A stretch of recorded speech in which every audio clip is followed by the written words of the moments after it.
प्रिय छात्र और छात्राओं, हिंदी साहित्य की ऑनलाइन कक्षा में आपका बहुत-बहुत स्वागत है। मैं डॉक्टर मीना गौतम आज आपकी बीए तृतीय वर्ष की कक्षा लेने जा रही हूँ। आज की कक्षा में मैं आपको सच्चिदानंद हीरानंद वात्स्यायन अज्ञे की जो कविताएं आपके कोर्स में लगी हैं, टेक्स्ट में जो लगी हैं, 5 कविताएं हैं। क्योंकि मैं अज्ञे पर पिछली 2-3 कक्षाएं ले चुकी हूँ, तो आज मैं इनकी, चूंकि आपका जो पेपर है आपको मालूम ही है कि हम परीक्षाएं आपकी नज़दीक हैं, तो हम परीक्षा की तैयारी के हिसाब से ही अब कक्षाएं ले रहे हैं। तो इसमें जो आपकी कविताएं जो लगी हुई हैं, उनका मैं थोड़ा सा उनकी व्याख्या भी हम करेंगे, उन पर चर्चा भी करेंगे, क्योंकि आपके जो प्रश्न हैं वो कविताओं को लेकर भी आते हैं। जैसे पहली कविता जो आपकी लगी हुई है, यह दीप अकेला। अब आप देखिए, मैंने जब इनकी बात की थी अज्ञे की, तो मैंने आपसे कई बार यही कहा, ये बात कही थी कि ये व्यक्तिवादी भावधारा के कवि हैं, या व्यक्तिवाद इनकी कविताओं में बहुत ज़्यादा दिखाई देता है, व्यक्तिवादी कविता ये करते हैं। लेकिन आप पहली ही पंक्ति देखिए, यह दीप अकेला स्नेह भरा है, गर्व भरा मदमाता।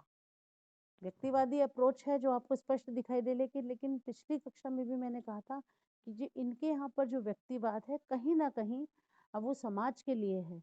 वो केवल व्यक्ति का एक उच्चतम विकास, और फिर वो किस लिए हो, समाज के लिए हो, वो चीज स्पष्ट होती है। पर इसको भी पंक्ति को दे दो। दीप अकेला है, लेकिन वो पंक्ति का हिस्सा बनकर ही सार्थक हो पाएगा। तो ये कविता आपकी है, भाषा की दृष्टि से बहुत मुश्किल कविता नहीं है। आप केवल इसके प्रतीक और प्रतीक विधान को समझ जाएंगे, ये तो आपको ज़्यादा दिक्कत नहीं आएगी। आपको जो प्रश्न आता है, कई बार आपको आता है कि दीप अकेला कविता के प्रतिपाद्य को व्यक्त करते हुए बताइए, या इसका मूल प्रतिपाद्य पे बात हम करें। तो यह जो कविता है, इनकी बहुत बहुचर्चित कविता है और नवीन मान्यताओं के साथ रची हुई कविता है। और यह मतलब एक ऐसी कविता है कि जो इन पर बार बार आक्षेप लगते थे, आरोप लगते थे कि बहुत बहुत व्यक्तिवादी कवि है। मैंने आपसे पिछली कक्षा में भी ये बात कही थी कि व्यक्तिवादी होते हुए भी इनका जो व्यक्तिवाद है वो सामाजिकता के लिए है। तो ये जो कविता है, अगर इसको आप गंभीरता पूर्वक पढ़ेंगे, स्पष्ट हो जाता है यहाँ पर कि यह कविता व्यक्तिवादी चेतना का प्रमाण नहीं है। अज्ञे ने मतलब, व्यक्ति तो महत्वपूर्ण है, लेकिन उसका अस्तित्व भी महत्वपूर्ण है, लेकिन सार्थकता वह जब प्राप्त करता है जब वह समाज को समर्पित हो जाता है। अज्ञे ने व्यक्ति के अस्तित्व को नकारते नहीं है, लेकिन व्यक्तित्व में जो चेतना है, जो विशिष्टता है, उसकी सार्थकता बाद में ही प्राप्त होती है, जब व्यक्तित्व भी बना रहे और सुरक्षित, वो समाज के प्रति भी दायित्वशील व्यक्ति और समाज का जो बैलेंस है, जो इनकी इस कविता में स्पष्ट रूप से देखा जा सकता है। इस कविता को अगर हम देखेंगे कि यह कविता को देखते हैं, तो 3 हिस्सों में बटी हुई कविता दिखती है। पहली जो पंक्तियां हैं, उसमें क्या है कि व्यक्ति चेतना को महत्वपूर्ण बताया है, और उसके पश्चात समाज और समूह के लिए भी इसको समर्पित बताया है। तो इसलिए ये इसको भी पंक्ति को दे दो, साथ साथ दूसरी बारे में कि इसको भी कई बार शक्ति को दे दो, शक्ति भी इसमें प्रयोग की जाती है। तो कहने का जो है कि इसका जो मूल प्रतिपाद्य है, इस कविता की बात हम जो करेंगे, इसमें व्यक्ति के अस्तित्व को सुरक्षित रखते हुए उसके सामाजिक महत्व को स्वीकारा गया है। दूसरी जो हम एक चीज इसके मूल उस पर बात करेंगे, इसमें कौन कौन सी मान्यता इसमें दिखाई देती है। पहली चीज तो है, यहाँ पर इस पूरी कविता को जब पढ़ेंगे, इन्होंने इनकी जो मान्यता है, व्यक्तिवाद और अहम की प्रतिष्ठा है, लेकिन काव्य व्यक्तिवादी है। और दूसरा कि सारे के सारे जो इसमें सामाजिकता का जो आग्रह है, वो भी व्यक्तिगत भूमिका से ही शुरुआत होती है, व्यक्तिगत भूमिका से ही वो। और दूसरी एक चीज और है कि लघु मानव की प्रतिष्ठा भी बात करते हैं, लघुता को भी इन्होंने पूरा का पूरा सम्मान दिया है। अब जो यह इस कविता पर हम जैसे बात करें, इसकी भाषा पर अगर हम बात करते हैं, इनकी उसके मूल चेतना पर बात करें, तो इस कविता में बहुत सारी चीजें निकल के आएंगी। कविता में जो भाषा का जो स्वरूप है, वो तत्सम प्रधान भाषा है, संस्कृत के तत्सम शब्दों का प्रयोग किया गया है। भाषा की दूसरी विशेषता जो है कि सामान्य से सामान्य शब्दों का प्रयोग करते हुए भी उन्होंने इस कविता को पूरी तरह से प्रतीकात्मक रूप दिया है। और इसलिए इससे ये चीज़ प्रमाणित होती है कि शब्द का कोई निश्चित अर्थ नहीं होता। कवि शब्द की आत्मा में प्रवेश करके उसके अंदर जो छुपी हुई बहुत सारी संभावनाएँ उनको निकाल लेता है। इसमें इस कविता की और हम विशिष्टता की बात करें, माधुर्य गुण की बहुत इसमें बहुत मधुर कविता है। इसमें माधुर्य गुण की कमी नहीं है। प्रारंभिक अंश में जब शुरुआत में इस कविता को देखेंगे तो कहीं न कहीं ये आपको तभी से ये आपको स्पष्ट होने लग जाएगी। दूसरा, इस कविता के अंदर एक चीज़ और देखेंगे, इस कविता में जो एक आत्मनिष्ठा की बात बहुत ज़्यादा है जिसको हम भुला नहीं सकते हैं। आत्मनिष्ठा इस कविता का एक महत्वपूर्ण तत्व है। तो ये जो दीप अकेला जो कविता है ये बहुत ही महत्वपूर्ण विशिष्ट कविता है। इसके माध्यम से नवीन मान्यताओं को स्पष्ट ये करते हैं, व्यक्तित्व का संरक्षण करते हुए समाज की गरिमा को और महत्ता को स्वीकारते हैं। और भाषा, शिल्प, व्यक्ति चेतना और आत्मनिष्ठा की दृष्टि से इस कविता का बहुत ही महत्व है। अब हम इनकी अगली कविता पर आते हैं, क्योंकि इनकी हमें आज की क्लास में मैं चाह रही थी इनकी सभी कविताओं पर हम थोड़ी थोड़ी बात करें। अगली जो इनकी कविता है वो नदी के द्वीप कविता है। नदी के द्वीप इनकी बहुत लंबी कविता नहीं है। हम नदी के द्वीप हैं, हम नहीं कहते कि हमको छोड़कर स्रोत वहीं में बह जाए।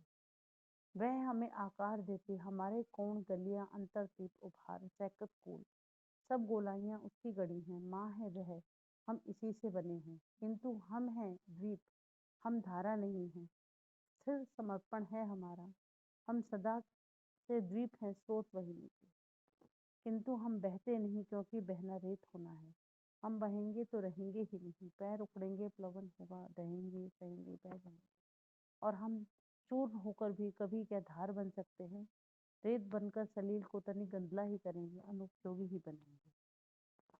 द्वीप हैं हम नदी के। अब मैं इस कविता को हम देखेंगे तो इसमें भी बहुत जो चीज़ स्पष्ट दिखाई देती है, प्रतीक योजना बहुत खूबसूरत है इसमें, जो प्रतीक इन्होंने लिया गया है। सामाजिक भावभूमि भी आपको दिखाई देगी, लेकिन कहीं न कहीं इसमें जो हम बात करें इसके प्रतीक की बात करते हैं। आगे इसमें मनुष्य के लिए द्वीप को एक सनातन जीवन धारा व काल धारा के लिए नदी को प्रतीक के रूप में प्रस्तुत करते हैं। ये जो नदी के जो द्वीप हैं, जो अविरल प्रवाह से द्वीप का जन्म होता है, उसे बाढ़ आ जाने पर द्वीप एक जगह से उखड़कर रेत मिट्टी में बह जाता है।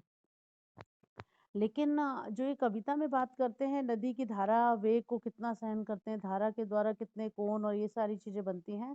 और इन्होंने नदी को माता और भूखंड को द्वीप का पिता बनाया है। बताते हैं कि हम नदी के पुत्र हैं, बैठे नदी की क्रोड़ में, वह वृद्ध भूखंड से हमको मिलाती है और वह भूखंड हमारा अपना पितर है। तो इस प्रतीक विधान के द्वारा अगर हम देखते हैं, इसमें कहीं ना कहीं नदी के द्वीप में मनुष्य के व्यक्तित्व और जीवन धारा से उसके जो पारस्परिक संबंध हैं उनको स्पष्ट किया गया है।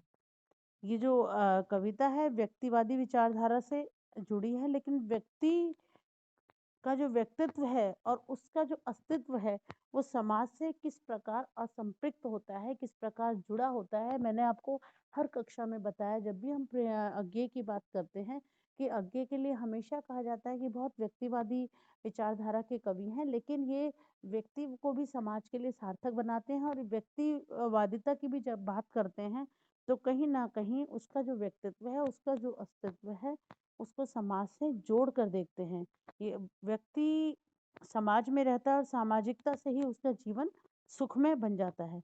लेकिन उसका जो व्यक्तित्व निखरता है, समाज ही टोका टाकी करके या छेड़खानी करके या उसको बार बार वो सब करके तो उसके व्यक्तित्व को निखारता है, उसके अंदर दृढ़ता और नियति समाज के हस्तक्षेप से आ जाती है। इसे श्राप ना माना जाए। तो कहीं ना कहीं जो नदी के जो द्वीप हैं, इसमें व्यक्ति और जो समाज का जो आपसी संबंध है, उनका जो एक तरीके से जो एक जुड़ाव है, उसको यहाँ पर दिखाई दिया है कि वह अपने अस्तित्व को की रक्षा रखते हुए भी अपने समाज से जुड़ा रह सकता है।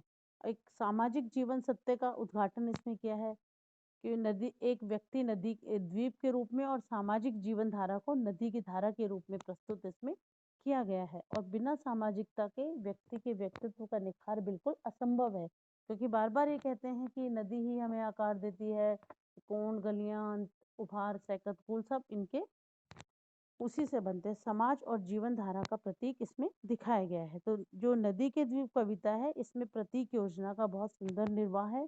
दार्शनिक सत्य को दिखाया गया है कि समाज में व्यक्ति का जन्म और मरण होता है। ये अखंड जीवन धारा चल रही है और व्यक्तिवादी दृष्टिकोण होते हुए भी इन्होंने जीवन सत्य को इसमें उद्घाटित किया है। अब मैं इनकी अगली जो कविता है, कलगी बाजरे की कविता भी में भी बड़ी प्रयोगशील अभिव्यंजना है, यदि हम देखते हैं।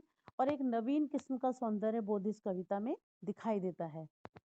अब ये इस कविता को जब हम पढ़ेंगे, बहुत सुंदर कविता है। इसमें नए प्रकृति के विविध उपादान हैं, प्रणय सौंदर्य का प्रतीक रूप है, नए उपमान है, नए शिल्प इसमें है और आधुनिकता बोध परक इसमें दृष्टि दिखाई देगी। अज्ञे ने इसमें नारी सौंदर्य के लिए बाजरे की जो कलगी है उसका प्रयोग किया है और जो बिछली हुई घास को नए प्रतीक और उपमान के रूप में प्रस्तुत किया है।